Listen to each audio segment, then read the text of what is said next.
අරුණ. Sri Lanka's breakfast show. අයබෝවන් වනකම් good මෝනිින් අස්සලාම් වලයිකුම් සුබෝදෑසනක් දෙරන අරුණ සමගදත් ඔබ සජීවී එකතුවෙන්නේ ලංකාවේ මේ වෙලාවේ විකාශවන වැඩසටහන අතරින් උදෑසන ජනප්‍රියම රූපවාහිනී වැඩසටහන අද 30 වන සිකුරාදා ඒ වගේම අද විශේෂ දවසක් අද වප්පුන් පොහෝ දිනයේ යෙදෙන දවස සාමාන්‍යයෙන් සම්බුදු සසුනේ වැදගත් සිදුවීම් රැසකට හේතු පාදක වෙච්ච අද දවස සඳහන් කරන්නේ වපුරපු අස්වැන්න නෙලා ගන්න කාලේ කියලා. වපුරපු අස්වැන්න තමයි අපේ ක්‍රියාකාරකම් හේතුවෙන් පහුගිය දවස්වල ඉතින් අපි හරියාකාරව නිරෝධායන ක්‍රම අනුගමනය කරපු නැති හින්දා අපි ඒ වගේ අස්වැන්න භුක්ති විඳමින් ඉන්න කාලේ මේ.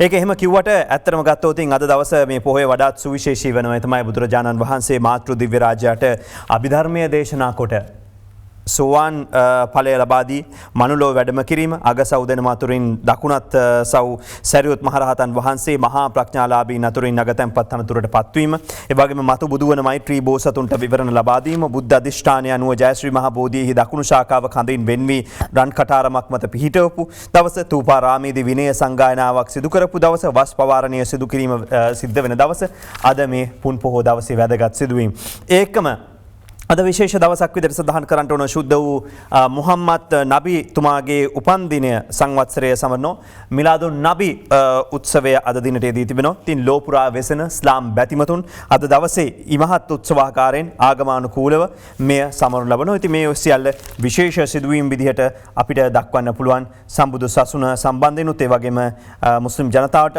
ඒ වගේම ඉස්ලාම් භක්තිකයන්ටත් අද විශේෂ දවසක් විදිහට අපි මේ විදිහට සන්තුහන් කරනවා.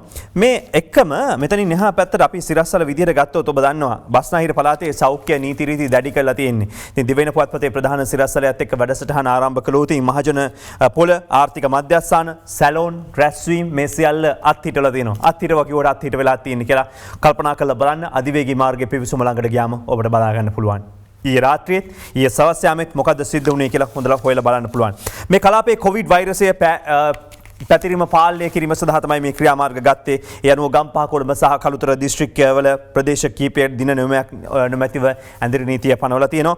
ඒ වගේම තමයි බස්නාහිර පළාත තුළ විවිධ විවෘත වෙළඳපොළවල් පැවැත්වීම ආර්ථික මධ්‍යස්ථාන පැවැත්වීම සියල්ල සම්පූර්ණයෙන් තහනම් කරලා තියෙනවා.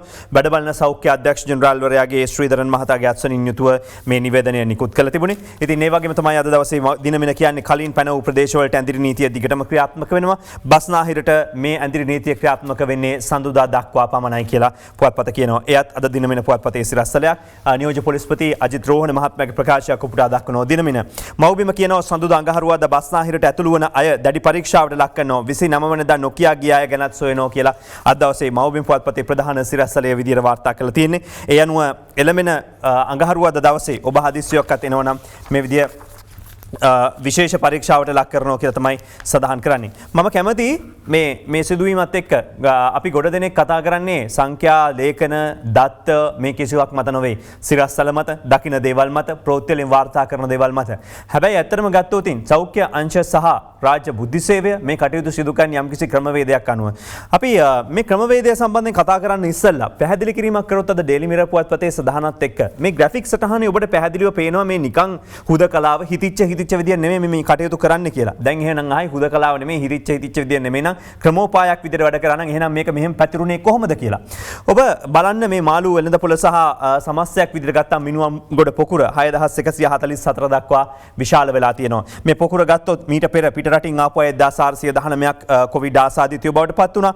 කන්දකාඩු ක්ලස්ටර් එක ගත්තොත් 597යි හිටියේ. නේවි පොකුර ගත්තොත් 906යි හිටියේ. නමුත් බැන්ඩික්ස් එක සහ පෑලියගොඩ පොකුර 6144 දක්වා ඉහළ ගියා. තව පොඩ්ඩක් ලොකු කරලා මේක බැලුවොත් සමීප දසුණක් විදිහට ඔබ දන්නවා පෑලියගොඩින් මේ තත්ත්වය ඇති වුණත් එක්කම පෑලියගොඩ වෙළඳ සංකීර්ණ මත්ස්‍ය වෙළඳසලත් එක්ක සම්බන්ධ වෙන ස්ථාන දෛනිකව 3000ක් විතර සම්බන්ධ වෙනවා. මේකෙන් බේරුවල හාබර් එකත් එක්ක 50කට වැඩි පිරිසක් ගාල්ලෙන් ඒ වගේම දෙවිනුවරින් හම්බන්තොටින් ඒ වගේම වාලච්චේන කියන මාළු මාකට් වලින් මේකත් එක්ක සම්බන්ධතා පවත්වන අයගෙන් 50කට වැඩි පිරිසක් ආසාදිතයෝ බවට පත් වෙනවා. ඒ වගේම කෙලින් මේ පේන්නේ ඔබට දෛනික ආසාදිතයින් සංඛ්‍යාව එහෙම නැත්නම් දෛනිකව ගැවසෙන පිරිස අතරින් ඒ කියන්නේ මාළු මාකට් එකේ සේවයේ දෙන අයගෙන් දහසක් විතර ආසාදිතයෝ බවට පත් වුණා.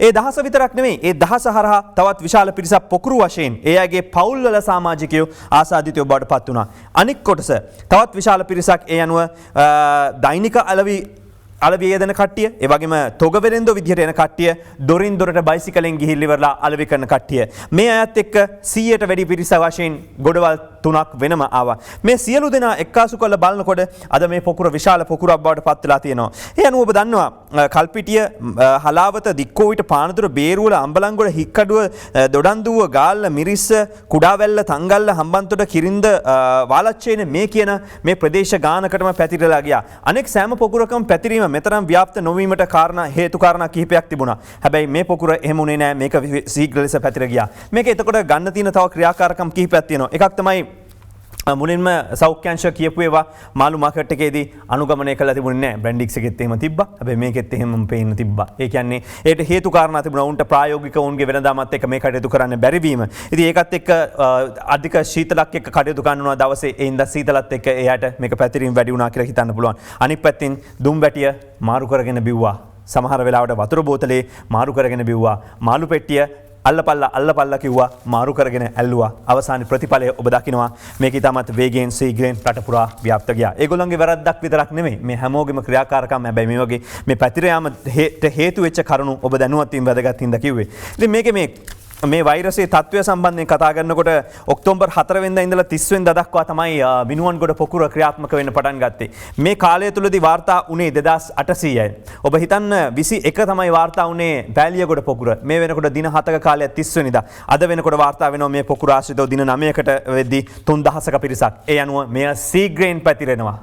ඉතින් මේ සංඛ්‍යා ලේඛනත් එක්ක පොඩ්ඩක් කල්පනා කරලා පොඩ්ඩක් එකතු කරලා හදලා බලලා කතා කරනවා නම් ගොඩක් දේවල් ඔබට පෙනේවි. ඒ පෙනෙන ඒවත් එක්ක තමයි රට රැකගන්න ඒ දවස් කැප කළ සවිය බල අද ගෙවෙන හැටි වෙනුවෙන් ජනසුවය කියලා වාර්තා කරන්නේ. ආරක්ෂක අංශ යුද හමුදාව ක්‍රියාත්මක වෙලා කටයුතු කරනවා. ඉතින් ඒ අය උණ බලනවා. සමහර වහනවා මේ උණ බැලුවෙන් පස්සේ කවුරු හරි අහුණාද උණ වැඩි වුණා කියලා කොහෙට හරි ගෙනිච්චද කියලා. ඉතින් කෙසේ වෙතත් ශ්‍රී ලංකා යුද හමුදාවේ ශනික විහිදුම් යතුරුපැදි බලෑනියට අයත් කණ්ඩායම් පහක් කොළඹ නගරයේ ස්ථාන ගණනාවක යොදවලා මාර්ගයේ ගමන් ගන්න පුද්ගලයන්ගේ ශරීර උෂ්ණත්වය මන බලනවා. ඒ අය බලනවා හදිස්සියක්වත් කල්පනාකාරී වෙලා කොයි වෙලාවෙ හරි කෙනෙක් වාර්තා වුණොත් මේක අවස්ථාවක් තියෙනවා. ඒත් එකම අපි සීරුවෙන් ඉන්නේ කියලා ජනතාවගේ හිතට යනවා. මේක තමයි වාර්තා වෙන්නේ ප්‍රධාන සිරස්තලයක් විදියට majority of positive cases reported from Colombo වාර්තා කරන්නේ යුද හමුදාපති ලුතන් ජෙනරාල් ශවේන්ද්‍ර සිල්වා මහතාගේ ප්‍රකාශය. මේ අනුව තමයි මේ වන විශේෂ පරීක්ෂාවන් සිදු කරන බව සඳහන් කරන්නේ මේ කොවිඩ් සම්බන්ධයෙන් සොයා බැලීමට.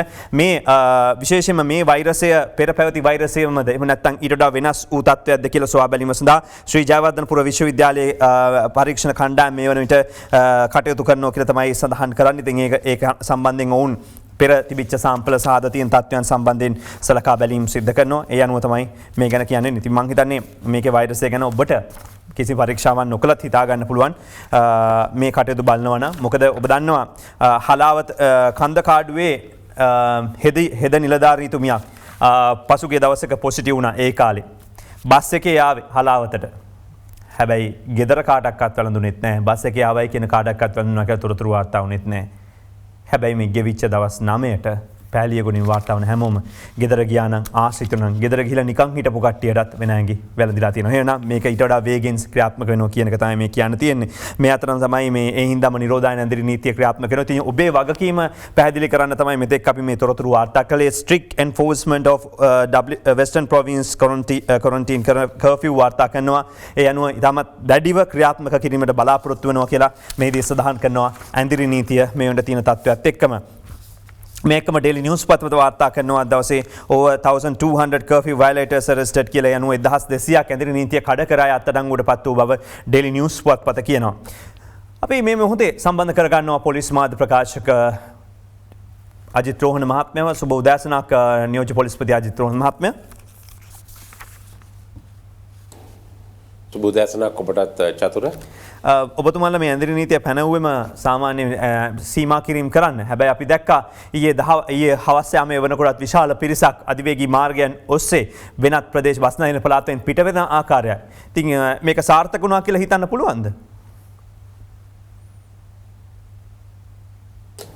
ඔව් ඇත්තටම දැන් මේ ඇඳිරි නීතිය කල්තියා පනවලා දැනුම් දුන්නේ අද දවසේ කොළඹින් පිටතට යන්න යම් කණ්ඩායමක් සූදානම් වෙනවා නම් ඒ අය ඒකෙන් වළක්වන්න. ඒ කියන්නේ ඒ අයට අවම අපහසුතාවයක් ඇති වෙන ආකාරයට තමයි මේක දැනුම් දුන්නේ. මොකද සමහර වෙලාවට හොටෙල් බුක් කරලා වෙන නවාතැන් පොළවල් සම්බන්ධව රිසර්වේෂන් කරලා තියෙනවා නම් ඒවා නවත්වගෙන වළක්වා ගන්න. නමුත් ඒක අනිත් පැත්තට තමයි සමහර අය ප්‍රයෝජනයට ගත්තේ. ඔබ දකින්න ඇති මේ අධිවේගී මාර්ගයේ පිවිසුම් අසල තිබිච්ච තදබදය. ඉතින් ඒක කනගාටුදායක තත්වයක්. අපි ඊයේ උදේ ඉඳලා මේ පිටවීම යම් ආකාරයකට සීමා කරා. නමුත් 100%ක්ම අපි බලාපොරොත්තු වෙච්ච තත්ත්වයට එන්න බැරි වුණා චතුර. ඒක කනගාටුදායක තත්ත්වයක්. මොකද මේකෙන් ඊයේ රෑ 12 ඉඳලා ඇදිරි නීතිය ක්‍රියාත්මක කරනවා කියන එකෙන් අපි බලාපොරොත්තු වෙන්නේ කොළඹ ඉන්න පිරිස්, බස්නාහිර පළාතේ ඉන්න පිරිස් පිටට යන එක වළක්වන්න. හැබැයි ඒක අනිත් පැත්තට ප්‍රයෝජනයට අරගෙන ඊයේ උදේ ඉඳලා යන්න පටන් ගත්තා. නමුත් අපි ඒ අය බොහෝ දෙනෙක් යාම නවත්තන්න පුළුවන් වුණා. නමුත් ඒක 100%ක් සාර්ථක වුණේ නැහැ. දැන් මේ යන අයව අත්අඩංගුවට ගැනීමක් සිද්ධ වුණාද? එහෙම නැත්නම් මේ නිරෝධායන ඇඳරි නීතිය කඩ කරපු අය 1200ක් අත්අඩංගුවට පත් වුණා කියලා සඳහන් වුණා. ඒ මොන විදිහට කඩ කරපු අයද අත්අඩංගුවට පත් වුණේ? දැන් ඊයේ චතුර ඇඳිරි නීතිය තිබුණු පොලිස් බල ප්‍රදේශ 68ක් තිබුණා ඊයේ රෑ 12 වෙනකල්. ඒ 68 අයටත් ඊයේ අපි සහනයක් දුන්නනේ වෙළඳසැල් විවෘත කරලා ඖෂධ විවෘත කරලා බාණ්ඩ ගන්න. එතකොට මේ ප්‍රදේශවලත් සාමාන්‍ය විදියට පැවතුණා. ඉතින් ඒක නිසා ඊයේ දවල් කාලේ යම් අත්අඩංගුවට ගැනීම සිදුුනේ නැහැ. කෙසේ වෙතත් නිරෝධායන ඇඳිරි නීතිය කඩ කිරීම සම්බන්ධව ඊයේ දිනේදී විතරක් 25 දෙනෙක් අත්අඩංගුවට ගෙන තියෙනවා. මේ වෙනකොට 1260 දෙනෙක් අත්අඩංගුවට අරගෙන තියෙනවා. මම හිතන්නේ ඔය ඊයේ තිබිච්ච දත්ත තමයි ඔබ කියන්නේ. අද වෙනකොට 1260ක් අත්අඩංගුවට අරන් තියෙනවා. වාහන 180ක් එක්ක ඇදිරි නීතිය කඩ කරපු ඒ වගේම නිරෝධායන රීති උල්ලංඝනය කරපු පිරිස් තමයි මේ අත්අඩංගුවට අරගෙන තියෙන්නේ. දැන් මේ අතරින් විශේෂයෙන්ම ඊයේ දිස්ත්‍රික් ලේකම් රෝහණ පුෂ්පකුමාර මහත්මයා නුවරඑළිය දිස්ත්‍රික් ලේකම්වරයා කියන නුවරඑළිය සංචාරය කරන්න එපා අවදානම් කියලා. දැන් යම්කිසි පිරිසක් බස්නාහිර පළාතෙන් ඇවිල්ලා තියෙනවා නම් ඒ අය ආපසු හරවා එවීම හෝ ඒ අයට නවාතැන් පහසුකම් ලබා නොදීම හෝ නුවරඑළිය ප්‍රදේශයේ ඉන්න රෝහල් හෝටල් හිමියන්ගේ ක්‍රියාකාරකමද එහෙම කරන්න පුළුවන්ද? ඔබතුමාලා ඒ වෙනුවෙන් යම්කිසි උත්තේජනයක් ලබා දෙනවද? දැනටමත් ඉතින් ඒ ප්‍රදේශවලට ගිහිල්ලා තියෙනවා නම් ඒ ගැන අපිට කොළඹ ඉඳලා කියන්න බෑ. නමුත් අපි ඒ ප්‍රදේශයේ පොලිස් නිලධාරීන්ට උපදෙස් දීලා තියෙනවා. දැන් යම්කිසි මේ වගේ ප්‍රශ්නගත හැම අවස්ථාවකදීම ප්‍රාදේශීය සෞඛ්‍ය වෛද්‍ය නිලධාරිගේ එහෙම නැත්නම් ඒ පළාත් භාර දිස්ත්‍රික්කීය භාර සෞඛ්‍ය නිලධාරීන්ගේ ඒ වෛද්‍යවරුන්ගේ උපදෙස් අරගෙන ඒවට අනුගතව කටයුතු කරන්න කියලා පැහැදිලි උපදෙස් පොලිස් මූලස්ථානයේ නිකුත් කරලා තියෙනවා. ඉතින් ওই ප්‍රශ්නේ ගැන මටත් ආරංචි වුණා. මම කිව්වා ඒ ප්‍රාදේශීය බලධාරීන්ගෙන් සෞඛ්‍ය අයගෙන් උපදෙස් අරගෙන ඒ අනුව ක්‍රියා කරන්න කියලා. කෙසේ වෙතත් අද දිනේදී බස්නාහිර පළාත තුලට හෙට දිනේදී ඒ වගේම ඉරිදා දිනේදී ඇතුළු වෙන්න අපි අවස්ථාව ලබා දෙන්නෙත් නැහැ. ඒ අත්‍යවශ්‍ය සේවාවන් වලට ඇරෙන්න ඒ වගේම කුමන හේතුවක් නිසාවත් පිට වෙන්න අවස්ථාව ලබා දෙන්නෙත් නැහැ චතුර. එකම දේ හෙට උසස් පෙළ විභාගේ තියෙනවා. ඒකේ ඉන්න ඒ ශිෂ්‍ය ශිෂ්‍යාවන්ට දූ පුතුන්ට එතකොට ඒකේ කාර්ය මණ්ඩල වලට සමහරලාට බස්නාහිර පළාතේ හිටියට විභාග මධ්‍යස්ථානයේ ඒකේ මායිමේ පිට තියෙන්න පුළුවන්. එහෙම නැත්නම් බස්නාහිර පළාතෙන් පිට හිටියට විභාග මධ්‍යස්ථානයේ බස්නාහිර පළාතේ ඇතුලේ තියෙන්න පුළුවන්. අන්න ඒ අයට විතරමයි යම් සහනයක් සැලසෙන්නේ වෙන කාටවත් සැලසෙන්නේ නැහැ. ඊයේ දවසෙත් සිදුවීම් කිහිපයක් වාර්තා වුණා පන්නලන් සවත් ස්ථාන කිහිපයකින්. ඒ කියන්නේ වයඹ පළාතේ ඇතැම් ස්ථානවල සිට බස්නාහිර පළාත හරහා ගමන් කොට සබරගමුවට යන ලොරි රථ විශේෂයෙන්ම නවත්වා ගැනීමක් කරනවා. එයාට යන්න ලබා දෙන්න අවස්ථාවක් දෙන්නේ නැහැ මේ පොලිස් මාර්ග බාධකවලදී කියලා. මේ හරහා යන අයට තාම ප්‍රශ්නයක් තිබෙනවද? එහෙම නැත්නම් ප්‍රශ්නයක් නැද්ද? හරහා යන අයටවත් චතුර මේ දින තුනේදී අපි යන්න අවස්ථාව දෙන්නේ නැහැ. අධිවේගී මාර්ගය හරහාවත් යන්න අවස්ථාව දෙන්නේ නැහැ. ඒකට හේතුව මේ දැන් මෙහෙම අපි ඇත්තටම අව්‍යාජ විදිහට එක්කෙනෙක් දෙන්නෙක් යන්න පුළුවන්. නමුත් බහුතරයක් ව්‍යාජාකාරයට ගමන් කරනවා. ඉතින් අපේ අරමුණ වෙන්නේ මේ රෝගයේ ව්‍යාප්තිය පාලනය කිරීම. නමුත් ඒකට දැඩි ලෙස බලපානවා මේ ආකාරයට යන්න දුන්නොත්. මොකද ඒක අයිතු ලෙස අයථා ලෙස ප්‍රයෝජනයට ගන්නවා. ඒ නිසා අධිවේගී මාර්ග හරහා හෝ බස්නාහිර පළාත හරහා යාමට මේ අවස්ථාවේ අවකාශ ලැබෙන්නේ නැහැ. එහෙම ලැබෙනවා නම් ඒ විශේෂ සෞඛ්‍යමය හේතුවක් හෝ ඒ විදුලිය ජලය ඒ වගේ ප්‍රශ්නකදී අත්‍යවශ්‍ය සේවයක් කරන්න අවසර ලබා දෙන්නේ නැහැ.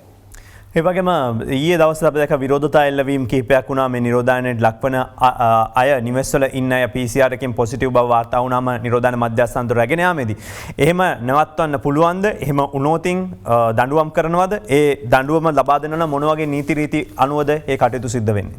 අපි අනිවාර්යෙන්ම ඒ ගැසට් ඔව් චතුර දැන් මේ සම්බන්ධයෙන් සෞඛ්‍ය ඇමතිතුමිය විසින් ඔක්තෝබර් මාසේ 15 වෙනිදා නිකුත් කරපු ගැසට් නිවේදනයේ ඉතා පැහැදිලිව සඳහන් වෙනවා ඒ ප්‍රොපර් ඔතොරිටි එහෙම නැත්නම් නිසි බලධාරියා කවුද නිසි බලධාරියා කියලා කියන්නේ එක්ක සෞඛ්‍ය සේවා අධ්‍යක්ෂ ජනරාල්වරයා එහෙම නැත්නම් ප්‍රාදේශීය සෞඛ්‍ය වෛද්‍ය නිලධාරිවරයෙක්. ඔහු කිව්වොත් යම් කෙනෙකුට මේ ස්ථානයේ රැඳී සිටින්න ඕනේ. මේ ස්ථානෙන් වෙන ස්ථානයකට ගිහිල්ලා රැඳී සිටින්න ඕනේ නිරෝධායන ක්‍රියාවලියට සහභාගී වෙන්න කියලා ඒ අනුව කටයුතු කළ යුතු බවට පැහැදිලිවම සඳහන් වෙනවා. එහෙම කටයුතු කළේ නැත්නම් ඒක නිරෝධායන නියෝගයකට ඕඩර් එකකට පටහැනිව කටයුතු කිරීමක්. ඉතින් ඒ අය සම්බන්ධයෙන්ුත් ඒ අයගේ දේපොළ සම්බන්ධයෙන්ුත් කටයුතු කිරීමට නිරෝධායන රෙගුලාසි වල ඉතා පැහැදිලි ප්‍රතිපාදන තියෙනවා.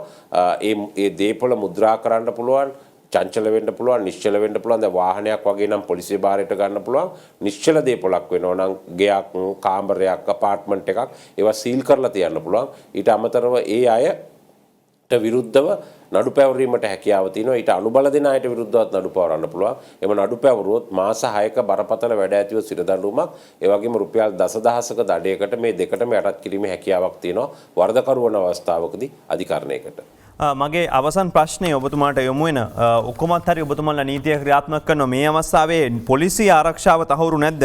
පෑලියගොඩ මාළුකඩේ මුරකල PCටත් කොරෝනා කියලා එක සිදුවීමක් වාර්තා කරනවා. මේ අතර බියගම OIC මහත්මයාට යම් කිසි අකරතැබ්බයක් සිදු වුණා කියලා සඳහනක් තියෙනවා. ඒ මොකද්ද සිදුවෙච්ච අකරතැබ්බේ? ඒ වගේම තවත් පිරිසක් මිරිහාන හා ආශ්‍රිතව පොසිටිව් තත්ත්වයේ ඉන්නවා. ඒ අය සංගවා ගන්න ඉන්නවා කියලා සඳහනක් තියෙනවා. මේවා ඔක්කොම ඇත්තද? පොලිසියේ අය නිරෝධායනයට යොමු වෙන්නේ නැද්ද? කොවිඩ් වැළඳිලා නම් ඔව් චතුර දැන් ඇත්තටම අපේ පොලිසියේ 90000කට ආසන්න පිරිසක් ඉන්නවා. ඉතින් මේ අය නිතරම ජනතාවත් එක්ක ගැටෙනවා. හැම අවස්ථාවකදීම පාරේ ඉන්නවා. පරීක්ෂා කරනවා. මේ ඇදිරි නීතිය ක්‍රියාත්මක කරනවා. නිරෝධායන කටයුතු සිදු කරනවා. ඒ අතර අපි පැහැදිලි උපදෙස් දීලා ඒ අවශ්‍ය අංගෝපාංග දීලා තිබුණත් ඉතින් මිනිස්යාට මේක වැළඳෙන්නේ ඒ ස්වභාවය අනුව සමහර වෙලාවට ඒ නිලධාරීන්ගේ කීප් නොසැලකිල්ල හින්දා වෙන්න ඇති. දැනට මේ 22 දෙනෙකුට විතර කොවිඩ් රෝගය ආසාදනය වෙලා තියෙනවා මේ දෙවෙනි අවස්ථාව මතුණාට පස්සේ. ඒ වගේම 400කට ආසන්න පිරිසක් නිරෝධායනයට ලක් වෙනවා. නමුත් කිසිම අවස්ථාවකදී අපි එම පිරිස අපේ එකක් ඒගොල්ලෝ වෙන් කරලා තියෙනවා. විශේෂ කාර්ය බලකායත් ඇතුළුව තමයි මේ 22 දෙනෙක් මේ ආකාරයට ආසාදනය වෙලා තියෙන්නේ. නමුත් අපේ සාමාන්‍ය දිනදා කටයුතු සිද්ධ වෙනවා. ඉතින් නිරන්තර උපදෙස් දීලා තියෙනවා චතුර ඒ අයට මේ අපි හැමදාම කියන මේ සෞඛ්‍ය පුරුදු වලට අනුගත වෙලා කටයුතු කරන්න කියලා. නමුත් ඔය මාළු කඩේ සිද්ධිය නැත්තම් මත්ස්‍ය වෙළඳපොළත් එක්ක තමයි ඇත්තටම අපිටත් මේක ව්‍යාප්ත උනේ. මොකද නිරන්තරයෙන් ඔබ දකින්න ඇති මාධ්‍ය හරහා යුද හමුදාපතිතුමත් කිව්වා වෛද්‍යවරුත් කිව්වා අපිත් කියනවා මේ අර ඉස්සෙල්ලා අපි මුණ දීපු වෛරසයට වඩා ප්‍රබල වෛරසයක් තමයි මේ තියෙන්නේ බෝවීම ඊටාම වැඩි. ඉතින් ඒ අනුව ඒකේ වින්දිතය බවට අපිපත් වුණා. නමුත් පොලිසියේ ඒ අය නිරෝධායනය කරන්න විශේෂ නිරෝධායන මධ්‍යස්ථාන තියෙනවා. ඒ වගේම විශේෂයෙන්ම පුනානිහා කුණ්ඩසාලේ පොලිස් රෝහල අපේ නිලධාරීන්ට ප්‍රතිකාර ලබා දෙන්න වෙන් කරගෙන තියෙනවා. ඒ පහසුකම් සලසලා ඒ වගේම මේක පොලිසිය තුල ව්‍යාප්ත වීම වළක්වන්න අවශ්‍ය හැම පියවරක්ම ගෙන තියෙනවා. පොලිස්පතිතුමා ඒ සම්බන්ධ පැහැදිලි නියෝග නිකුත් කරලා. ඉතින් ඒ ආකාරයට කටයුතු කරනවා. නමුත් එකම දේ තියෙන්නේ කුමන හේතුවක් නිසාවත් පොලිස් රාජකාරිය අඩපණ වෙන්නේ නැහැ. මේ නිසා අපේ නිලධාරීන් අපි ඒ සඳහා යොදවන්න අතිරේක බලෑනි පොරොත්තු සේවා බලෑනි අපි සූදානම් කරලා තියෙනවා. ඊළඟට ඔබ කිව්වා මේ බියගම පොලිස් ස්ථානාධිපතිවරයා සම්බන්ධයෙන් ඔහු අවුරුදු 52ක් වයස ප්‍රධාන පොලිස් පරීක්ෂකවරයෙක්. ඔහු ඊයේ සවස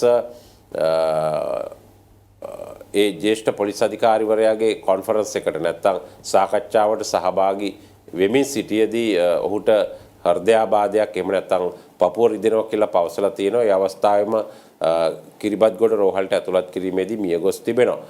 ඔහු ඇත්තටම යම්කිසි ආකාරයක මේ නිදන්ගත රෝගය කීපයකින් ප්‍රතිකාර ලබමින් සිටි බවට තමයි වාර්තා වෙන්නේ. ඉතින් ඒක නිසා අපි දැනට තියෙන තත්ත්වය අනුව ඔහු ඒ අවස්ථාවෙත් ප්‍රකාශ කරලා තිනවා හෘදයාබාධයක් පපුව රිදෙනවායි කියලා. මිය ගිහිල්ලා තියෙනවා. කෙසේ වෙතත් අද දිනේදී පශ්චාත් මරණ පරීක්ෂණයක් පැවැත්වීම නියමිතයි. අපිට ඒකෙන් පස්සේ තමයි ඒකට හේතුව ප්‍රකාශ කරන්න පුළුවන්. ඔහු බියගම් ප්‍රදේශයේ ක්‍රියා කරපු දක්ෂ පොලිස් නිලධාරියෙක්, ප්‍රධාන පොලිස් පරීක්ෂකවරයෙක්. ඉතින් අපි ඒ සම්බන්ධ අද දිනේදී පශ්චාත් මරණ පරීක්ෂණය පවත්වලා ඒ මරණයට හේතුව අනාවරණය කරන්න පුළුවන් වෙනවා. කෙසේ වෙතත් අපේ රාජකාරී අපි අඩුපාඩුවක් වෙන්නේ නැති වෙන්න පොලිස් නිලධාරීන් යොදවලා ඉෂ්ට කරනු ලබනවා. වෙන්ම ස්තුතියි පොලිස් මාධ්‍ය ප්‍රකාශක නියෝජ්‍ය පොලිස්පති නීතිඥ අජිත් රෝහණ මහත්මයාපත් සමග සම්බන්ධ වුණේ උදෑසන. මෙතනින් පස්සේ කියන්න තියෙන දේවල් බොහොම ඇතිනවා. බස්නාහිරට ඇඳිරි නීතිය කොළඹ බලවතුන් නුවරඑළිය යන්න පොලිමේ කියලා අද දවසේ කියනවා. නුවරඑළියට විශාල පිරිසක් පැමිණෙමින් ඉන්නවා බස්නාහිර පළාත වැහුවෙන් පස්සේ. මේ නිසා නුවරඑළිය ජනතාවගේ ආරක්ෂාව වෙනුවෙන් කඩිනම් පියවර ගන්න කියලා බොහෝ දෙනෙක් ඉල්ලීමක් කරනවා. අද මව්බිම් පුවත්පතේ ඇතුළු පිටු වාර්තාවක් මම ඔබට මේ ඉදිරිපත් කරන්නේ. ඉතින් බලවතුන් ඔක්කොම නුවරඑළිය යයි වෙනත් තැන්වල යයි. හැබැයි මේකත් එක්ක ඔබ දකින්න නුවරඑළිය සංචාරයේ දැඩි අවදානම් සංචාරක හෝටල් වසා දැමුවා. දිස්ත්‍රික් ලේකම් රෝහණ පුෂ්ප කුමාර මහත්මයා කියනවා සංචාරකයන් ඉල්ලීමක් කරනවා මේ වෙලාවේ එන්න එපා කියලා ඉවරලා අද දවසේ. ඒ වගේම තමයි ගොඩක් කට්ටිය දැන් ගමට ගිහිල්ලා තියෙන්නේ. ගමේ ගිහිල්ලා ඉවරනම කියනවා මම නම් කොහොම හරි අන්තිම වෙලාවේ පැන ගත්තා. කොහොමද මගේ වැඩ මම පෙන්නුවේ මේ ඩෙන්ටිටි කාඩ් එක මම පෙන්නුවේ මේක මම කිව්වා මෙහෙමයි කියලා බෙහෙත් ගන්න යනවා කෝ අම්මා බලන්න යනවා කෝ ආවා කියලා. ඉතින් එහෙම කියන්න පුළුවන්. ඉතින් ලොකු කතා කියලා ලොකු ටෝක් එකක් දෙන්න පුළුවන්. හැබැයි ඒ කට්ටිය ඔබව සමහර විට ඔබේ ගමම අනතුරේ හෙළුවා වන්නට පුළුවන්. ඇයි එහෙම කියන්නේ කියලා මම පෙර ඔබට තොරතුරු වාර්තා කළා. ඉතින් මේකත් එක්ක මේක මෙතනින් එහාට තියෙන්නේ ජනතාවගේ අතේ මේ වගකීම පාලනය කර ගැනීම කියන එක. ඒකට හේතු කාරණා බොහොමයක් අපි කිව්වා. ශීඝ්‍රයෙන් පැතිරෙන ආකාරය කොච්චරකට පැතිරලා තියෙනවද? ගෙවිච්ච දවස් 9ට 3000කට වැඩි පිරිසකට ඒ පැතිරුණා කියන්නේම කොච්චර ප්‍රබලත්වයක් තියෙනවද කියලා. ඉතින් මේ තෝමස් පුයෝගේ තියෙනවා හැමර් ඇන්ඩ් ඩාන්ස් එහෙම නැත්නම් මිටිය සහ නර්තනය කියන ක්‍රමවේදය. ඉතින් මේකත් එක්ක තමයි අපේ සෞඛ්‍ය අංශ වසංගත වේද අංශය ඒ වගේ රාජ්‍ය බුද්ධ්‍යංශය ආරක්ෂකාංශ මේ සියලු දෙනා එකතු වෙලා කටයුතු කරන්නේ. ඉතින් ඊටමත් එක වෙලාවක ආක්‍රමණශීලී වෙලා ක්‍රියාකාරී වෙලා වහ මිටිපහර එල්ල කරනවා.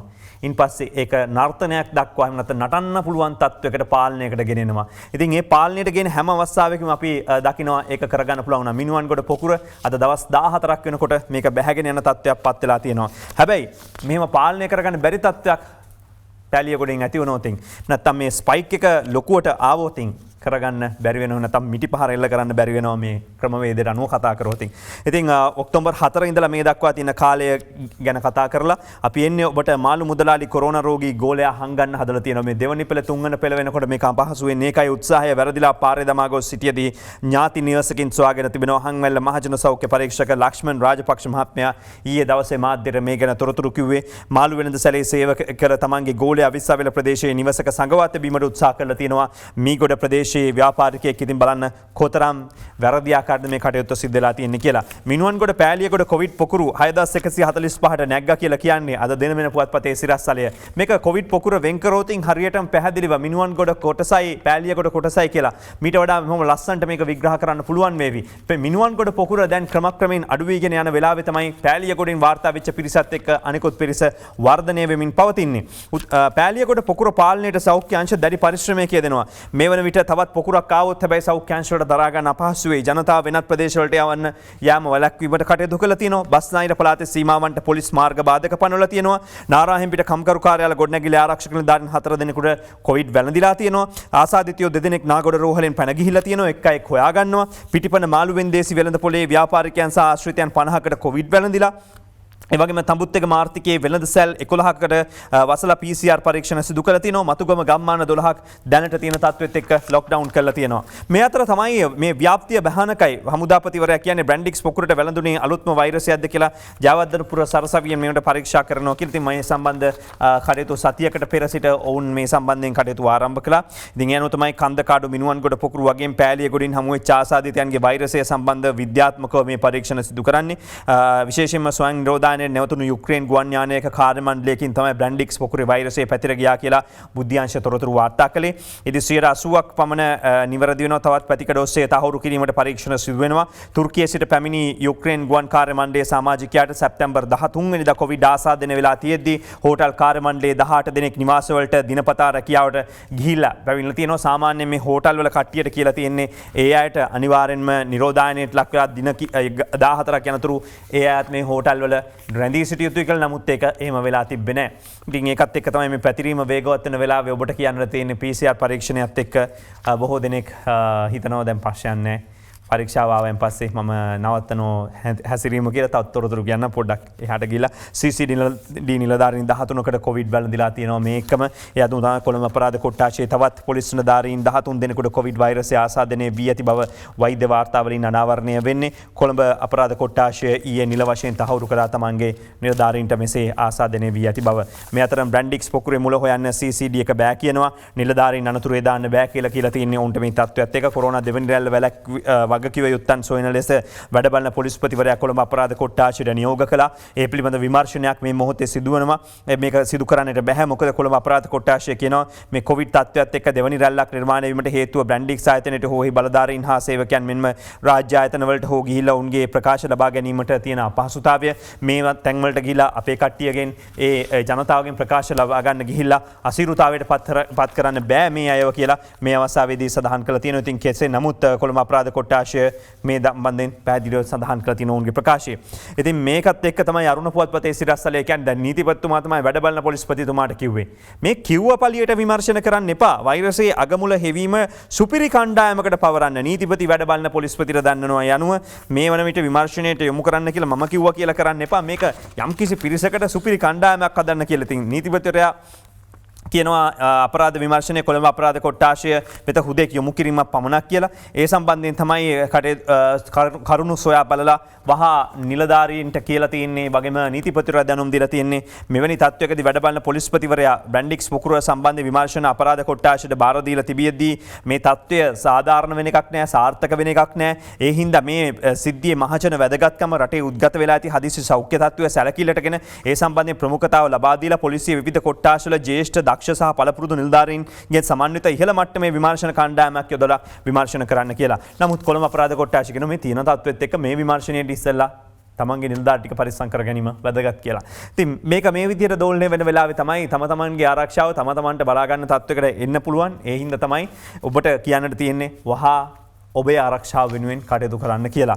ප්‍රධාන රෝහල් 4ක PCR 10000ක් ගොඩ ගැහිලා තියෙනවා. සාම්පල ගබඩා කරන්න ප්‍රමාණවත් ශීතකරණ සහ ඉඩකඩ කරාපිටියේ නැහැ. සමස්ත ලංකා වෛද්‍ය නිලධාරීන්ගේ සංගමයේ එල්ල කරන චෝදනාව අද දවසේ ගෙනෙන්නේ මව්බිම් පුවත්පතේ ප්‍රධාන සිරස්තලයක් විදිහට.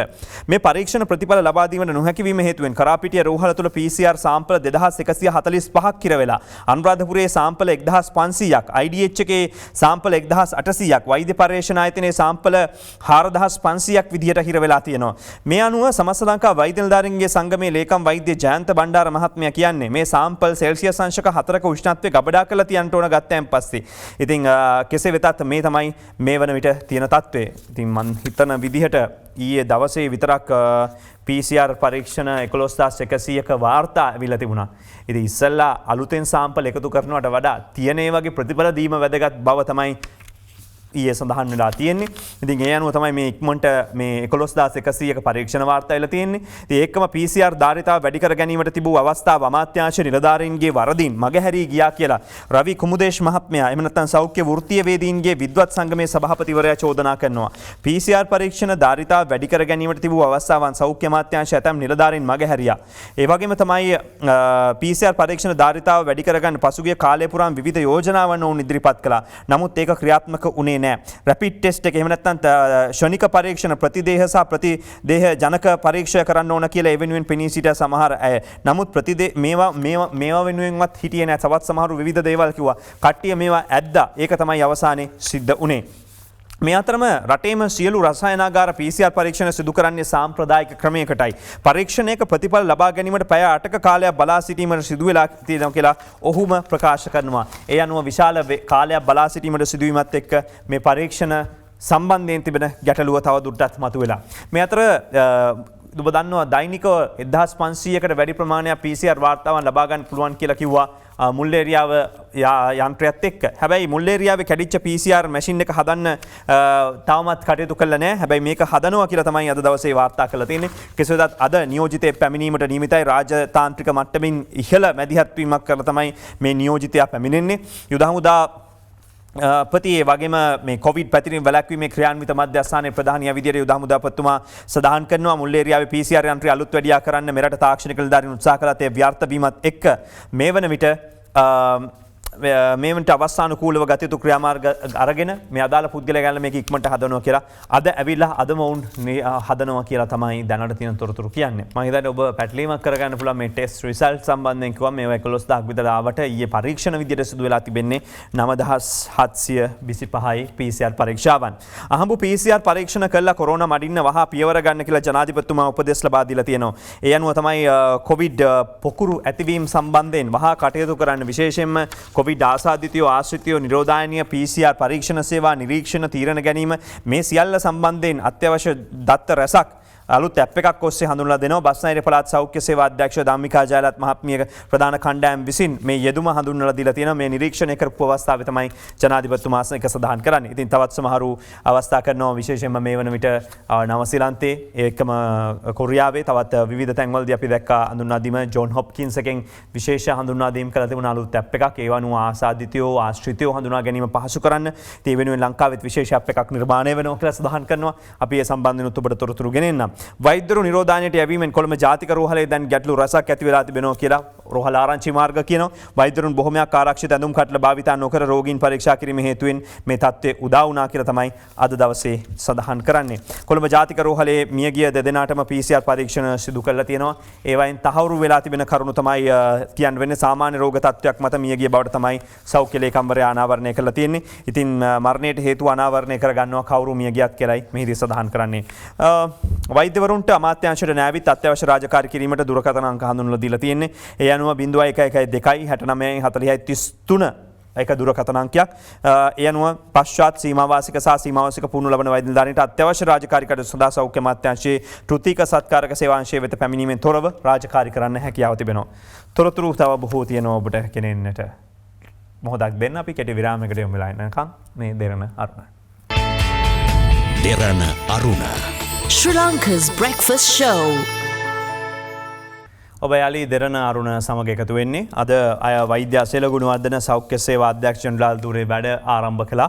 ඒ අනුව තමයි කළුබෝල ශික්ෂණ රෝහලේ අධ්‍යක්ෂවරයා ලෙස කටයුතු කළ වෛද්‍ය අසේල ගුණවර්ධන මහත්මයා හිටපු සෞඛ්‍ය සේවා අධ්‍යක්ෂ ජනරාල් වෛද්‍ය අනිල් ජාසිංහ මහත්මයා පරිසර අමාත්‍යාංශ ලේකම්වරයා ලෙස පත් කිරීමෙන් පස්සේ කෙටි කාලයක් හිස්ව තිබිච්ච පුටුවට පත් වෙන්නේ. වෛද්‍ය අසේල ගුණවර්ධන පෙරදින විශ්වවිද්‍යාලයෙන් කොළඹ පශ්චාත් වෛද්‍ය ආයතනයෙන් වෛද්‍ය පරිපාලනය පිළිබඳ ශාස්ත්‍රපති උපාධිය ලබාගෙන තියෙනවා. අද දවසේ ඒ ගැන අරුණ පුවත්පත වාර්තා කරනවා. හදිසියේ රෝගාතුර වෙච්ච බියගම් පොලිස් ස්ථානාධිපතිතුමා රෝහලේදී ජීවිතක්ෂයට පත් වුණා. මාය සම්බන්ධයෙන් පුවත විමසීමට ලක් කරා පොලිස් මාධ්‍ය ප්‍රකාශකතුමාගෙන් මීට පෙර. බේරුවර මුස්ලිම් පල්ලියක දානය නවත්තලා එළුවන් කුකුලන් විශාල ගණනක් මරලා උයමින් හිටිය කියලා තමයි සඳහන් කරන්නේ. ඉතින් විශේෂයෙන්ම මේක ඒගොල්ලන්ගේ චාරිත්‍ර වාරිත්‍රාත් එක්ක තියෙන තත්ත්වයක්. ඉතින් කෝකියන් 30 දෙනාට දැඩි අවවාද කළා තිනවා. ජනතාවට අත්‍යවශ්‍ය ආහාර හා ඖෂධ මිලදී ගැනීමට ඇඳිරි නීතිය ලිහිල් කර තිබිච්ච කාලය තුල බේරුවල මාලිගාහින් ප්‍රදේශයේ ඉස්ලාම් දේවස්ථානයක නිරෝධායන නීති හා ඇඳිරි නීතිය නොතකලා ඊයේ විශාල පිරිසක් වෙනුවෙන් මේ දානය සකස් කළා කියලා තමයි චෝදනාව එල්ල කරලා තියෙන්නේ මේ අවස්ථාවේදී සෞඛ්‍ය අංශ විසින්. ඉතින් කෙසේ වෙතත් ඔබ දන්නවා මිලාදුන් නබී උත්සවයත් එක්ක ජනතාව මේ විදිහට සැමරීම් කරනවා. නමුත් බොහෝ පල්ලිවල වගේම පන්සල්වල ආගමික ස්ථානවල මේ කටයුතු නවත්තලා තියෙන වෙලාවේ මේ විදිහට සැමරුවා කියලා තමයි චෝදනාව උන්ට එල්ල වුණේ. තමුත් එකම ආර්ථිකයේ කඩ 11ක් වසා දමලා තියෙනවා මේ ඇතිලා තිබෙන තත්ත්වයක් එක්ක. විශේෂයෙන්ම කොරෝනා ආසාදිත වූ මීගොඩ ප්‍රදේශයේ වෙනුන් දෙදෙනෙකු මේ ආර්ථික මධ්‍යස්ථානයෙන් එළවලු මිලට ගැනීමත් එක්ක නාරාහිම්පිට කම්කරු කාර්යාලය 5ක් ආසාදිතයෝ ගොඩට ගිහිල්ලා තියෙනවා මේ වන විට. ඒ හින්දාම එයත් වහලා තියෙන්නේ. වෛද්‍ය රුවන් විජයමුනි කොළඹ සෞඛ්‍ය වෛද්‍ය නිලධාරීතුමා සඳහන් කරනවා. කහතුඩුවේ සැලුන් එකක හිමිකරුවෙකුට කොවිඩ් ආසාදනය වී තිබෙනවා. ආගිය 125ක් එනිසා නිරෝධායනයට ලක් කරා කියලා සෞඛ්‍ය පරීක්ෂක IKM ප්‍රභාත් මහත්මයා ප්‍රකාශ කළ තියෙනවා කහතුඩුව. රත්නපුර රෝහලේ දරුවෙකු ප්‍රසූත කළ කාන්තාවකට කොවිඩ් ආසාදනය වීම නිසාවෙන් ඇය හා සමීපව කටයුතු කළ රෝහල් කාර්ය මණ්ඩලය නිරෝධායනයට ලක් කරන්නට අදාළ රෝහලට සිදුව තිබෙනවා. මේ අතර පුවත්පත් මාධ්‍යවේදියෙකුට කොවිඩ් වැළඳිලා තියෙනවා. මුද්‍රිත මාධ්‍ය ආයතනයක පාර්ලිමේන්තු මාධ්‍යවේදියෙකුට කොවිඩ් ආසාදනය වුණා කියලා සඳහන් කරනවා. අද දින වෙන පුවත්පතේ සඳහන් මේ මාධ්‍යවේදියා පෞද්ගලික රෝහලකින් පළමු PCR පරීක්ෂණය සිදු කළ තියෙනවා. එහිදී ඔහුට කොවිඩ් වැළඳිලා තියෙනවා. ලබන සතියේ පාර්ලිමේන්තු වාතාකරණය ආවරණය කිරීම මාධ්‍ය වෙත විවෘත නොකිරීමට මේ හින්දාම තීරණය කළා තියෙනවා. දොම්පේ කම්හලක 400ක් නිරෝධායනයට ලක් කරන්නට සිදු වෙලා තිබෙනවා. ඒට හේතුව විදිහට දක්වලා තිබෙන්නේ මේකට දොම්පේ ප්‍රාදේශීය ලේකම් කොට්ටාශයේ පෞද්ගලික කර්මාන්ත ශාලාවක සේවක මහත්මින් 400 දෙනෙකු නිරෝධායනයට ලක් කරා කියලා. කපුගොඩ ගිරිගෙදර පිහිටි මේ කර්මාන්ත ශාලාවේ සේවිකාවන් දෙදෙනෙකු කොවිඩ් ආසාදිතයෝ බවට තහවුරු වීමත් එක්ක මේ ශාලාවේ අංශ දෙකක සේවයේ නියුතු පිරිසක් මෙලෙස නිරෝධායනයට ලක් කරන කටයුතු කළා. ජනාධිපති නියෝග කළා තියෙනවා ශරියා සරසවිය කොවිඩ් මධ්‍යස්ථානයක් ලෙස පවත්වාගෙන යන්න කියලා. ඒ අනුව තමයි ජනාධිපති ගෝඨාභය රාජපක්ෂ මහතාගේ උපදෙස් පරිදි මඩකලපුව පුනානි ප්‍රදේශයේ පිහිටි ශරියා විශ්වවිද්‍යාලය කොවිඩ් රෝගීන් සඳහා ප්‍රතිකාර ලබා දෙන මධ්‍යස්ථානයක් විදිහට පෙරේදා සිට පත් කළා කියලා පොරොන්නරුව මහරෝහලේ අධ්‍යක්ෂ විශේෂඥ වෛද්‍ය සම්පත් ඉන්දේක කුමාර මහත්මයා ප්‍රකාශ කළා තියෙන්නේ. කොරෝනා පිටු දකින්න බන්ධනාගාරයෙන් හදිසි සැලසුමක් ආරම්භ කළා තියෙනවා. විශේෂයෙන්ම සුදර්ශනී ප්‍රනාන්දු පුල්ලේ මහත්මිය කියලා තිනවා කොවිඩ් 19 බන්ධනාගාර තුළට ඇතුළු වීමට ඇති අවස්ථාව අවම කරන්න යම් හේකින් වෛරසය වැළඳීම සම්බන්ධයෙන් වාර්තා වුණොත් එක් පුද්ගලයෙකුට ඒ තත්ත්වය හදිසි සැලැස්මක් විදිහට ක්‍රියාත්මක කරන්න බලාපොරොත්තු වෙන වෙනත් තත්ත්වයන් කිහිපයක් විශේෂයෙන්ම ඒ වගේම පෙන්ෂන් ගැනීම සම්බන්ධයෙන් තත්ත්වකුත් මේ වන්ට කතා බහට ලක් කරනවා. කොහොමද පෙන්ෂන් එක ගන්නේ, පෙන්ෂන් එක ගන්න පුළුවන්ද, බැංකුව 10 වෙනිදාට විවෘතව කරලා තියයිද, මේ ආදී වශයෙන් ප්‍රශ්න ගණනාවකුත් විවෘත කරලා තියෙනවා. ඉතින් මේ කොවිඩ් එකම තව දුරටත් ප්‍රශ්න. කටින පින්කම පවත්වන්න පුළුවන් උපරිමය 30 දෙනෙක් පවත්වගෙන. ඉතින් මේ හින්දා අද දවසේ ඔබට මතක් කරනවා. ඉතින් බෞද්ධ කටයුතු කොමසාරිස් ජෙනරාල්වරයා සියලුම විහාරස්ථාන වලින් ඉල්ලීමක් කළා තියෙනවා මේ සීමාවේ කටයුතු කරන්න කියලා. ඉන්ධන තොග ඕනවටත් වඩා තියෙනවා, බය වෙන්න දෙයක් නැහැ. තෙල් හදිස්සියේ ගහගන්න යන්න එපා කියලා කංජ තෙල් තොග ගබඩා පරිණත සංගමේ සභාපති මොහමඩ් ඩුවයිස් මොහමඩ් මහත්මයා ප්‍රකාශ කරනවා. බස්නාහිර පළාතේ හෝ රටේ කිසිදු ප්‍රදේශයක ජනතාව ඉන්ධන සම්බන්ධයෙන් අනියත බියක් ඇති කරගන්නට අවශ්‍ය නැහැ. මේ ඇඳිරි නීතිය දානවා කිව්වන් පස්සේ ඇඳිරි නීතිය දානවා කියපු ගමන් වත් ඇතුලේ වාහන පදින්නද මන් දන්නේ නැහැ, තෙල් පුරව ගන්න යන්නේ. කෙසේ වෙතත් තෙල් තියෙන ඕන තරම් කියලා තමයි වුන් කියලා තියෙන්නේ. කොවිඩ් තත්ත්වය පාලනය කරන්න පුළුවන්. ඒ සඳහා ජනතා සහයෝගය අවශ්‍යයි කියලා සෞඛ්‍ය අධ්‍යක්ෂ ජෙනරාල්වරයා ප්‍රකාශ කළා තියෙනවා අද දවසේ. ඉතින් මේ පෙර එතුමගේ පත්වීමත් එක්ක කරපු ප්‍රකාශයක්. මේ අතරම තමයි අපි උපුටා දක්වන්නේ ඔබට කොරෝනා මර්ධනයට සහාය දෙන මේ ඇප් එකක් සම්බන්ධයෙන් පෙර සඳහනක් තිබුණා. ඒ අනුව ඩේලි නිවුස් පුවත්පතද කියනවා new app to collect data on COVID-19 කියලා. දැන් මේ සඳහන් කරන්නේ COVID-19 සම්බන්ධ තොරතුරු වාර්තා කිරීම සම්බන්ධයෙන් COVID ආසාදිතයෝ ආශ්‍රිතයෝ නිරෝධායනීය PCR පරීක්ෂණ සේවා නිරීක්ෂණ මේ සියල්ල සම්බන්ධයෙන් තොරතුරු ලබා ගන්න පුළුවන් මේ හරහා කියලා තමයි සඳහන් වෙන්නේ. වසංගතයෙන් පීඩාවට පත්වෙච්ච 62000කට පුනරුද්ධ සහනයෙන් බිලියන 177ක් වෙන් කළා තියෙනවා කියලා මේවන්ට කියනවා. ඒ අනුව තමයි සෞභාග්‍ය COVID-19 පුනරුද්ධ සහන ණය යෝජනා ක්‍රමයට තේ මුදල් අමාත්‍යාංශය විසින් මේවන්ට රුපියල් බිලියන 177ක් ලබා දීලා තියෙනවා කියලා සඳහන් වෙන්නේ. විශේෂයෙන්ම මේ ණය වලින් 58%ක් සේවාංශයට, 28ක් කර්මාන්තාංශයට, 14ක් කෘෂි කර්මාන්තාංශයට ලබා දීලා තියෙනවා. බස්නාහිර පළාත තමයි වැඩිම ණය ප්‍රමාණය නිකුත් කරලා තියෙන්නේ. ප්‍රතිශතයක් විදිහට ගත්තන් පස්සේ 55ක් වෙනවා. මේ අතරම Pompeo කියපු කතාව තමයි Pompeo tells Lanka vaccine against COVID-19 ready in few months වාර්තා කරනවා. මාස කිහිපයකින් මේ වන විට කටයුතු සූදානමින් තිබෙනවා මේ අදාළ එන්නත ලබා දීම සම්බන්ධයෙන් කියලා ලංකාවට ප්‍රකාශ කළ තියෙනවා ඇමරිකානු රාජ්‍ය ලේකම්වරයා ලංකා සංචාරය වෙලාවේදී. ඉතින් පොම්පියෝගේ වැමිනීමත් එක්ක වෙච්ච බොහෝ දේවල් තියෙනවා අපේ බැඳුම් කර සම්බන්ධයෙන් වෙච්ච විශ්වාසය අඩු වෙලා තියෙනවා. ඉතින් ඇවිල්ලා ගියාම අපි දැක්කේ එක පැත්තක් විතරයි. නමුත් අපේ ආර්ථිකයට ඒ හරහා සිදුවෙන ඔහුගේ ප්‍රකාශ වචන තුළ සිදුවෙච්ච බලපෑම කොහොමද කියලාත් කතා කරමු. මේ අතර තමයි පොම්පියෝගේ පැමිණීම ගැන තවදුරටත් දේශපාලන වේදිකාවේ නම් කතා බහ නිර්මාණය වෙන්නේ. ඇමරිකාවේ රාජ්‍ය ලේකම්වරයා පොම්පේ මහත්මයා ලංකාවට එනකොට අපි අහනවා විමල් වීරවංශ මහත්තයා කෝ? අපි ඊටාම පැහැදිලිව දන්නවා මයික් පොම්පියෝ නෙවෙයි ඊට වඩා ලොක්ෙක් මේ රටට ආවත් ඒ ඕන ලොක්ෙකුට මේ රටේ ගෞරවය රැකගෙන මේ රටේ අභිමානය රැකගෙන අවශ්‍ය ගනුදෙනුව කරන්න පුළුවන් නායකත්වයක් මේ රටේ අද අපි බලයට ගෙනල්ලා තියෙනවා. එහෙම නායකත්වයක් ඉන්න වෙලාවක එන්නේ කවුරු වුණත් ඒ එන කෙනාට ඕන විදියට වැඩේ වෙයි කියලා හිතන්න අපිට උවමනාවක් නැහැ. ඕන කෙනෙක්ට පුළුවන් මයික් එකක් ඉස්සරහට කියලා කාට හරි බනින්න. ඇමරිකාවට බයින්න. හැබැයි රාජ්‍ය පාලනය කරන්න බෑ එහෙම. ජනාධිපතිතුමා තීරණ කිහිපයක් ගන්න ඕනේ. එක රටක හොඳ කියන්නයි අනිත් රටේ වැරදි කියන්නයි ගිහිල්ලා අන්තිමට මොකද අපිට වෙන්නේ?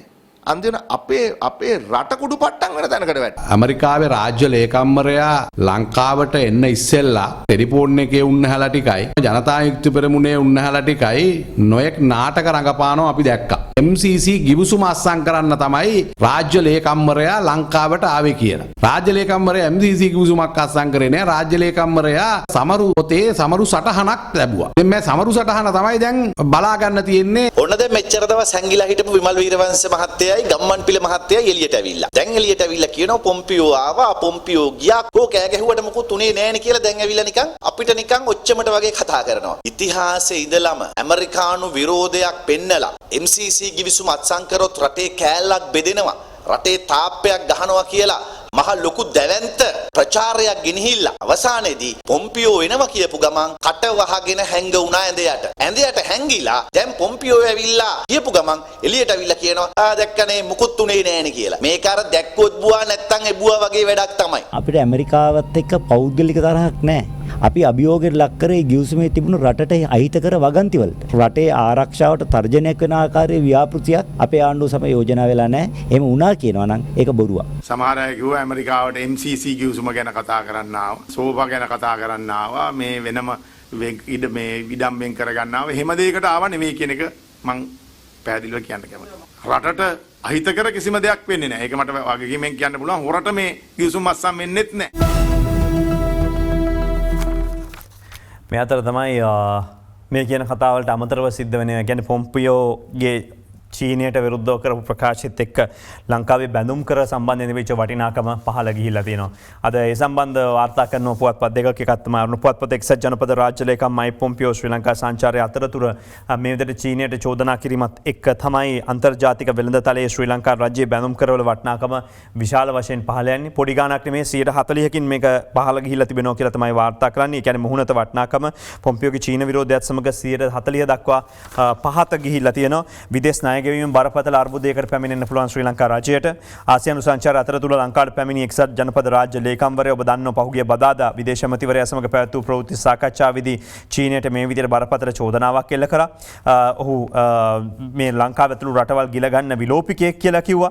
ඉතින් ආඥාදායකත්වයේ අවනීතිය සහ නරක ගනුදෙනු යන වචන යොදා ගැනීම චීනයට එල්ල කරපු පහරත් එක්ක තමයි එක්සත් ජනපදයේ ප්‍රකට මූල්‍ය සේවාවක් වන ට්‍රේඩ් වෙබ් එකේ දත්ත උපුටා දක්වලා රොයිටර්ස් පුවත් සේවය කියන්නේ ඇමරිකන් ඩොලර් 2022 කාණ්ඩේ බැඳුම් කර 150ක ආගයකින් වැටිලා තිබෙනවා කියලා. ඉතින් කෙසේ වෙතත් මේකත් එක්ක අපි ගියොතින් අනිකුත් සිරස්තල වලට මේ අතරම Pompeo and wife under investigation වාර්තා කරනවා. ඔහු විශේෂයෙන්ම රාජ්‍ය මූල්‍ය එහෙම නැත්නම් ජනතාවගේ බදු මුදල් අපහරණය කරා දේශපාලන කටයුතු වල නිරත වුණා කියලා පොම්පියෝට එරෙහිව ආණ්ඩුවෙන්ම විමර්ශනයක් ආරම්භ කරලා තියෙනවා කියලා විශේෂයෙන්ම රට විමර්ශන කවුන්සිලේ පරීක්ෂණ ආරම්භ කරනවා. රාජකීය කටයුතු අතරතුරදී දේශපාලන කටයුතු වලට නිරත වීම නිසාවෙන් ඔහු මේ විදිහට චෝදනාවට ලක් වෙනවා. පසුගිය අගෝස්තු 25 වෙනිදා ජනතා බදු මුදල් යොදා ගැනීම ඊශ්‍රායලයේ ජෙරුසලමේ නිතවීම ජනාධිපති ඩොනල්ඩ් ට්‍රම්ප්ට සහාය පළ කරමින් රිපබ්ලිකන් පක්ෂ සම්මේලනයේ ඇමතීම මගින් ඔහු ෆෙඩරල් නීති උල්ලංඝනය කරා කියලා දැන්ටමත් චෝදනා එල්ල වෙලා. මේ වන විට ඔබ දන්නවා ප්‍රංශයේ වෙනත් තත්ත්වයක් තියෙනවා කතා කරන්න. නමුත් ප්‍රංශයෙන් මේ තත්ත්වය කතා කරන්නට ඕන. ලොක්ඩවුන් එකකට යනවා ප්‍රංශය, ජර්මනිය. ඒ අනුව තමයි විශේෂයෙන්ම COVID-19 නිසාවෙන් තමයි මේ වන විට ප්‍රංශයට සිද්ධ වෙලා තිබෙන්නේ වසා දැමීමට ජනතාව මේ අනතුරු බලා සිටිය නොහැකි කියලා ප්‍රංශ ජනාධිපතිවරයා ප්‍රකාශ කළා තියෙනවා. මැක්‍රොන්ගේ ප්‍රකාශය අනුව පුරවැසියන් මේ අනතුරු අපිට බලා ඉන්නට බැහැ කියලා ඔහු කියන්නේ. නොවැම්බර් මාසයේ අග වන විට කොවිඩ් රෝගීන් 9000ක් රෝහල් වලට ඇතුල් කරා කියලායි කියන්නේ. ඉතින් මත්පැන් සහ අවන්හල් වසා දමා තියෙනවා. නිවසින් පිටව යන පිරිසට තහනම් කළා තියෙනවා. ඉතින් මේකම තමයි ජර්මන් චාන්සලර් ඇන්ජෙලා මර්කල් කියන්නේ ජර්මනිය වසා දැමීම සඳහා සාකච්ඡා කරමින් ඉන්නවා කියලා. ඉතින් කෙසේ වෙතත් මේ තියෙන තත්ත්වය තමයි ඉතින් ලෝකේ පළමු රැල්ල අවසන් වෙලා දෙවන රැල්ල පැමිණෙමින් තියෙන වෙලාවේ ඉතින් ඒට මුහුණ දෙන විදිහ තමයි ලෝක රාජ්‍ය ගණනාවක බලවතුන්ට මේ තත්ත්වයට මුහුණ දෙන්න සිද්ධ වෙලා තියෙනවා. ඉතින් මේවා පාලනය කිරීම සම්බන්ධයෙන් දැක් වූ අසමත්කම් එක්ක බොහෝ රාජ්‍ය නායකයින්ට දරුණු චෝදනා එල්ල වෙනවා. සමත්කම් මත යලිත් අගමැති ධුරයට පත්වන්නට පුළුවන් වෙද්දී නවසීලන්ත අගමැතිනියට හැබැයි ඇමරිකානු ජනාධිපතිවරයාට දැක් වූ අසමත්කම් මත යලිත් ජනාධිපතිවරයා බවට පත්වෙන්න පුළුවන් වේවිද නැද්ද? ප්‍රශ්නාර්ථය ඉතුරු කරමු. තිබෙන තත්ත්වය අනුව නම් ඔහුට තිබෙන ප්‍රමාණය, ඔහුට තිබෙන සැලකි අඩු වෙලා තිබෙන ප්‍රාන්ත 14න් දෙකක පමණයි ඔහුට යම් කිසි වැඩි ජයක් ලැබිලා තිබෙන්නේ. මේ අතර කොරෝනා මැද හිඟුරාන සීනි වාර්තා පිට වාර්තා තබපු පුවත වාර්තා කරනවද දිවයින පුවත්පතේ සිරස්තලය. විශේෂයෙන්ම කොවිඩ් එක්ක සිඟුරාන සීනි සමාගම 2004 දී ගල්ඔය වැවිලි සමාගම නමින් ආරම්භ වුණා. ආපු බාධකත් එක්ක මොන දේ තිබ්බත් 1960 වසරේ තමයි මෙහි පළමු කැඹරීම සිද්ධ වෙන්නේ. ඉතින් මේ ගෙවිච්ච කාලය තුලදී ඔවුන් සෑහෙන සාර්ථකත්වයක් පෙන්눔 කළා තියෙනවා. එතනෝල් විකුණන්න පුළුවන් වෙලා තියෙනවා. ඒ වගේම ඉතිහාසයේ මෙතෙක් වැඩිම උප්‍රමාණයක් කරඹු වර්ෂය විදිහට සටහන් වෙනවා මේ ගෙවිච්ච කාර්තුව. ඒකත් එක්ක පාඩු ලැබමින් තිබෙනවා කියපු ආයතනය ලාභ ලබන තත්ත්වයට ගේන්නට කෙටි කාලයක් තුල බලධාරීන්ට හැකියාව ලැබිලා තිනවා. මේක අනිකුත් ආයතන වලටත් හොඳ උදාහරණයක්. බැහැයි කියලා වහලා දමන්න ගිය එක නිවැරදි කළමනාකරණයෙන් අද ලාභ ලබන තත්ත්වයට පත්ලා දෙනවා. තාමත් කෙටි කාලයකින් මේ අතර තමයි 20th amendment becomes law වාර්තා කරන්නේ දවසේදී රටේ නීතියක් බවට පත් වුණා 20 වන සංශෝධනය කතානායකතුමා අත්සන්ත බීමත් එක්ක. ඒ අනුව තමයි අග විනිසුරු ශ්‍රේෂ්ඨාධිකරණ විනිසුරුවරුන් අභියාචනාධිකරණ සභාපතිවරයා සහ ඒ විනිසුරුවරුන් නීතිපති පොලිස්පති විගණකාධිපති ඔම්බුඩ්ස්මන් රජයේ ඉහළ නිතලවලට පත් කිරීමේ බලය ජනාධිපතිතුමාට හිමි වෙන්නේ. 20 වන ආණ්ඩුක්‍රම ව්‍යවස්ථා සංශෝධනයට කතානායක මහින්ද අපාබේවර්ධන මහතා ඊයේ පෙරවරු කතානායක කාර්යාලයේදී අත්සන් කළා. ඩේලි නිවුස් පුවත්පතේ ඡායාරූප වාර්තාව මේ ගෙනෙනවා. 20 වන ආණ්ඩුක්‍රම ව්‍යවස්ථා සංශෝධන පනත් කෙටුම් පිළිබඳ ශ්‍රේෂ්ඨාධිකරණ තීන්දුව කතානායකවරයා පාර්ලිමේන්තුවට කිව්වා. 20 පාර්ලිමේන්තුවට ඉදිරිපත් කළා. විවාදය 21 22 පැවැත්වුණා. 3න් 2ක බහුතරයකින් සම්මත වුණා. රටේ අග විනිසුරුවරයා ශ්‍රේෂ්ඨාධිකරණ විනිසුරුවරු මේ සියල්ල පත් කිරීම බලය ලැබිලා තියෙනවා. ඉතින් දැන් තියෙන්නේ දැන් මොකක්වත් අඩු නැහැ වැඩ කරන්න විතරයි තියෙන්නේ. මොකද ඒ බලය නැහැ මේ බලය නැහැ අරව නැහැ මේව නැහැ කියන දෙයක් නැහැ. බහුතර බලයක් එක්ක රජයට ලැබිලා තියෙනවා ඒ අවස්ථාව වැඩ කරගෙන යන්න. ඕන්න දැන් කියන්න පුළුවන් අපිට පළාත් සභා ටිකක් දුන්නොත් අපිට තව හොඳට වැඩ කරන්න පුළුවන් කියලා. එහෙම කියන අවශ්‍යතාවයක් නැහැ. සියල්ලම ලබා දීලා තියෙන්නේ දැන් තියෙන වැඩ කරන්න. ඉතින් කෙසේ නමුත් අද දවසේ ඩේලි මිරර් පුවත්පත වාර්තා කරනවා ඉදිරි සතියේදී parliament sitting limited to one day next week වාර්තා කරනවා අද ප්‍රධාන සිරස්වලයක් විදිහට මේ ඩේලි මිරර් පුවත්පත. විශේෂයෙන් මැති සභාවේ එන සතියේ එක් දිනයකට පමණයි ක්‍රියාත්මක වෙන්නේ. රැස්වීම පැය දෙකකට සීමා වෙනවා. මාධ්‍යවේදීන්ටත් තහනම් කළා තියෙනවා මේ පාර්ලිමේන්තුව සම්බන්ධයෙන් තමයි එළඹෙන සතිය කියන්නේ. 20ට පක්ෂව ඡන්දය දුම් සමගි ජනබලවේගයේ මන්ත්‍රීවරු 9 දෙනා පක්ෂයේ පාර්ලිමේන්තු කණ්ඩායමෙන් නිරපලා තියෙන. පුළුවන් නම් ආණ්ඩු පක්ෂයෙන් වාඩි කරගන්න කියලා තමයි සමගි ජනබලවේගය කියලා තියෙන්නේ. ඉතින් ඒ හින්දා පාර්ලිමේන්තු අසුන් පැනවීමේදී සමගි ජනබලවේගයේ කණ්ඩායමෙන් පරිබාහිරව අසුන් පනවන්න කියලා ලක්ෂ්මන් කිරියල්ල මහත්මයා ඉල්ලීමක් කළා තියෙනවා කියලා සඳහන් කරනවා ඒ අයව. ඉතින් ගිය කට්ටියව මාරු කරන්න කියලා. මේ අතරම තමයි මේ නොවැම්බර් 12 වෙනිදා විශේෂයෙන්ම එම දවසේම මේ ඉදිරි ආණ්ඩුවෙන් විසර්ජන පනත් කෙටුම්පත ඉදිරිපත් කිරීමට සැලසුම් තියෙන්නේ. ඉතින් යන විසර්ජන පනත් කෙටුම්පත 2020 මූල්‍ය වර්ෂයේ සේවා වියදම් සඳහා මුදල් අමාත්‍ය අග්‍රාමාත්‍ය මහින්ද රාජපක්ෂ මහතා විසින් ඉදිරිපත් කළ තියෙන විසර්ජන පනත් කෙටුම්පත ලබන නොවැම්බර් 12 වෙනිදා දෙවන වර හා තෙවන වර කියවලා සම්මත කර ගැනීමට බලාපොරොත්තු වෙනවා. මේ පාරක නෙමෙයි සඳහන් කරන්නේ. විරෝධතා නොතක රෝසි කොළඹ නගර සභාව රැස්වීම පැවැත්වුවා කියලා චෝදනාවක් එල්ලලා තියෙනවා. කොළඹ නගර සභාව රැස්වීම පවත්වන්න එපා කියන වෙලාවේ නගර සභාවේ සීමා තත්ත්වයන් පාලනය කරපු වෙලාවේ මේ පවත්වලා තියෙනවා කියලා චෝදනාව. රිමාන්ඩ් බාරයේ සිටින රිෂාඩ් පක්ෂනායක රැස්වීමටත් ඇවිල්ලා තියෙනවා. අද දවසේ එය මව්බිම් පුවත්පතේ සිරස්තලයක් දැඩි නීති රීති මැද තමයි වාර්තා කරලා තියෙන්නේ. මේ අතරම තමයි අන්තවාදී මිනිවරුවෙකු ප්‍රංශ දේවස්ථානයකදී තිදෙනෙකුගේ ගෙල කපා මරා දමපු පුවතත් එක්ක මුස්ලිම් සහ මුස්ලිම් නොවන නායකයන් එක් වෙලා මේ විෂම චක්‍රය බිඳ දමන්නට කටයුතු කර යුතුයි කියලා ආරක්ෂා පිළිබඳ කතා කරන රොහාන් ගුණරත්න මහත්මයා සඳහන් කරලා තියෙනවා. තව ගොඩක් දේවල් තියෙනවා ඉදිරිපත් කරන්න. නමුත් වෙලාව ප්‍රමාණවත් නැහැ. අපි විරාමයක් සඳහා යමු වෙලා ඉන්නම්. මේ දෙරණ අරුණ Derana Aruna Sri Lanka's breakfast show. අද කාටුන් බලන වෙලාව අද තලංගම ජයසිංහගේ පලාමල්ල මුලින්ම අඩෝ චීනා මම මයික් පොම්පියෝ කියලා ලොකු ටෝකක් දීලා ගියා කියලා තමයි කියන්නේ පොම්පියෝ මහත්මයා ඇවිල්ලා ඒක පලාමල්ලෙන් කියන්නේ. අංජන ඉන්ද්‍රජිත්ගේ කියලා වැඩක් නැහැ. චීනය කියනවා ඇමරිකාවට එකවරකට චරිත දෙකක් රඟපාන්න පුළුවන්ලු. ඔය කිව්වට ඔය දෙගොල්ලම රඟපාන්නේ එකම චරිතනේ කියලා අපේ අද ඇමතිතුමා කියනවා. හා ඒ මොකද්ද ඇමතිතුමා ඒ රඟපාන චරිතය කියලා අහනවා. කපටි ආරක්ෂකයාගේ චරිතය තමයි ඔය රඟපාන්නේ. මෙන්න අද කාටුන් එක අංජනගේ. පාස්කු කොමිසම තාවකාලිකවත් හිටවලා මයිප්‍රීටත් විවේකයක් දෙන්න ඕනනේ මං හිතන්නේ ඒකයි පොඩ්ඩක් කියලා මේ කාටුනෙන් අද දවසේ කියන්නේ ප්‍රධාන කාටුනේ විදිහට ගෙනෙනවා ඒ ගැන කතාව. මේ අතරම අද ජනරාණි කාටුනය මොකද රාණී ඇදිලා පැදිලා ගිහිල්ලා දකින්න කොටත් කෙට්ටුයි මොකද මේ වෙලා තියෙන්නේ කියලා අහනවා. වෙන මොකක්වත් නෙමෙයි මේ කියලා කියන්නේ ඩයට් කරනවනේ අන්න ඒක තමයි මේ කියලා කියනවා. ලස්සන වෙන්නද නෑ කන්න නෑනේ ඒකයි මේ දවස්වල කොවිඩ් හින්දා. මෙන්න අද එතුමා කාටුනේ ඇමරිකාවේ කොරෝනා මරණ 11%කින් වැඩි වෙලා තියෙද්දි ට්‍රම්ප් කියලා තියෙනවා නේද කොරෝනා සමාප්තයි කියලා. කතාවක් තියෙනවනේ සර් පිස්ස රජ වුණත් එකයි රජෙක් පිස්ස වුණත් එකයි කියලවෙලා ඔය ඒ කතාව තමයි මේ ගෙන එන්නේ. මෙන්න අද දවසේ ස්වාරෙස් කාටුනය දාස හප්වලානගේ පොම්පියෝට ලංකා සංචාරය නිම කල්ල යනකොට සීවටනයක් දිලා නැද්ද? දෙන්නැති දෙන්නති මොකක්ද වීරවංශගේ සරමයි ගම්මම්පිලගේ සරමයි ගලෝලා දීලා අද ලංකාදීප කාටුනේ කියනවා. තිස්සේවා විස ඉනාවැස්සෙන් කියන්නේ මෙන්න ඇමරිකාව ඉන්නවා අද දවසේදී ඇවිල්ලා බොහොම නරියෙක් වගේ කපටි විදිහට උඹේ ආර්ථිකය නංවන්න දිකටම අපි උදව් දෙනවා බං කියලා කියනවා. අපි කුකුල්ලු වගේ අහගෙනවා. අපි අපේ ආර්ථිකය නංවයි දේගොල්ලෝ කියලා තමයි ලංකාදීපෙන් නම් අහන්නේ. දාසගේ කාටුනේ කියන්නේ ජනපති සහ පොම්පියෝ අතර එකඟතාවක් වහා රටට හෙළි කරනු කියලා ඉවරලා මේ එකඟතාවන් කියන්න කියලා. වීරවංශ මහත්මයා එළියට ඇවිල්ලා කියනවා රතු සහෝදරයාගෙන් අහනවා එතකොට චීන එනකොට කොහෙද දන්නේ හිටියේ නේද හැංගිලා කියලා අද කාටුනේ. සරදම් කෝසර් 20ට කෑ ගහපු කට්ටිය පේන්නවත් නැහනේ. දන්නේ නැද්ද බං විසිල් විතරයි ගැහුවට බල්ටි නෑ කියලා විසිල් ගැහුවට බල්ටි නෑ කියලා අද කාටුනෙන් කියනවා එහෙම. මේ අද උදේ විමල සිරිගේ පුරසාරං කාටුනේ පාර්ලිමේන්තුව විස බීජ හරණය කළයි කිව්වම සර් මොකද hina වෙන්නේ දැන්? පහෙන් පහට උඹලමනේ බං විස බීජ එවන්නේ කියලා අද පුරසාරං කාටුනෙන් කියනවා. මේ අතරේ උදේ විමල සිරිගේ කාටුනේ පොළොන්නරුවේ අද ඉන්නවා සහල් මිල තියාගෙන ඉන්න කෙනෙක් පොළොන්නරුවේ. මේ ළමයා පොඩ්ඩක් මට දෙන්න බැයිද කියලා ඩඩ්ලි ගිහිල්ලා අහනවා කියලා තමයි මට නම් පේන්නේ කාටුනිය දැක්කම පොළොන්නරුවේ මෝහිනීගෙන්ද මේ ඇහුවේ. ශ්‍රී සමයන් අද කාටුනේ ඩයනා ගමගේ වගේ චමින්දයි හේෂයි මයන්තයි ආණ්ඩුවට එන්න හදනවලු ඔන්න විපක්ෂයේ ආණ්ඩුවට සපෝට් නැති කෙනෙක් හොයලා දුන්නොත් පංචායුධයකුයි කුඩේකුයි දෙනවා නම් කිව්වා නම් ඕන් හරි කතාව කියලා අද කාටුනෙන් කියනවා.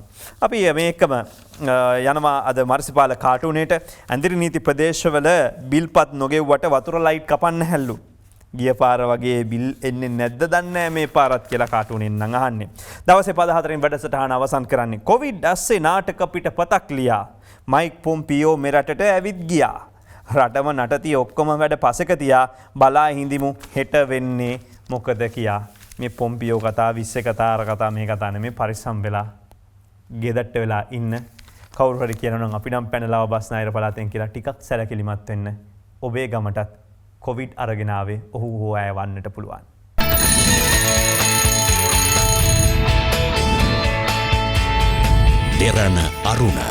Sri Lanka's breakfast show.